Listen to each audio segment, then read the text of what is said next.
you have to hide pieces of information about yourself.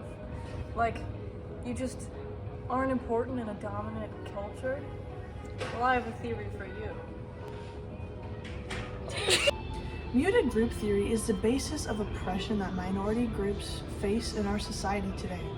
Muted group theory is tied together with one very specific aspect, and this is man-made language, which is essentially used among men to ostracize women and to ensure their position as the dominant culture. Today we're going to connect muted group theory back to co-cultural theory, and we're going to see examples of muted groups in our society. In muted group theory, there are 6 different main points that we're going to discuss. So the first one is masculine power.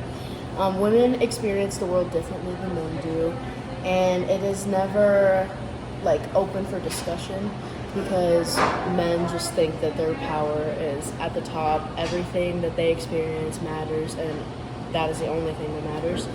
And then the second one is men as gatekeeping.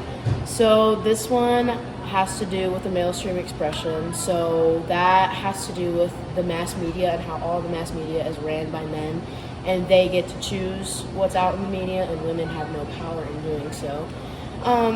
The third one is women speaking truth in men's talk. So this has to do with women having to change the way that they say things, the way that they express things when they are around men, just because of their reactions and thoughts about it. And then, I don't remember what number I'm on.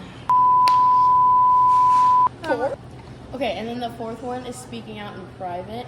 So this one has to talk about how women use journals, blogs, and things like that are more private to express their thoughts, because obviously their language and their expression is obviously overlooked in the real world due to men held in high power.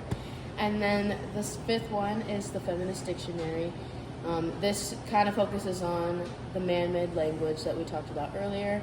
And in the dictionary, there are over 200 derogatory terms for women, and there's only about 20 for men.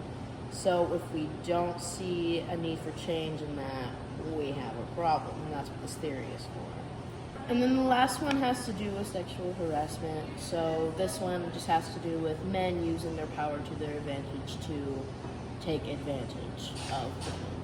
So now we're going to go into further examples about this theory to really put this into perspective. Have you ever experienced oppression in the workplace? I think that's a very loaded question. So I don't really think women ever experience oppression in the workplace because men, honestly, they're not oppressors, and there's really nothing that could ever happen to women that would be valid or notable. Whoa, did you guys just see that? Alright, so I'm going to break it down what exactly happened in that example. It's a perfect example of what happens in the muted group theory. So first off, we see a power imbalance. So basically, men are more dominant in our culture, so therefore they are seen as more assertive or knowledgeable while women are dismissed and deferential. So this could be because of social or cultural norms. So we're walking so slow. So I'm going to talk about cultural and social conditioning. Basically, this is when men might have ingrained stereotypes so deeply within their mind because of the way that society works that they don't even realize what they're doing. So this is obviously very disheartening to women. It includes unfair stereotypes that men deserve to speak over women and stuff like that. Alright, today I'll be comparing the muted group theory to the co-cultural theory. These theories both focus on the experience of marginalized groups within a dominant culture. So, how are these theories alike, you may ask? Well, they're both applicable to real life. While co-cultural theory may be more relatable to broad situations, muted group theory mainly focuses on women and the experience of specific marginalized groups and how they experience not really being able to speak their mind freely, if you will.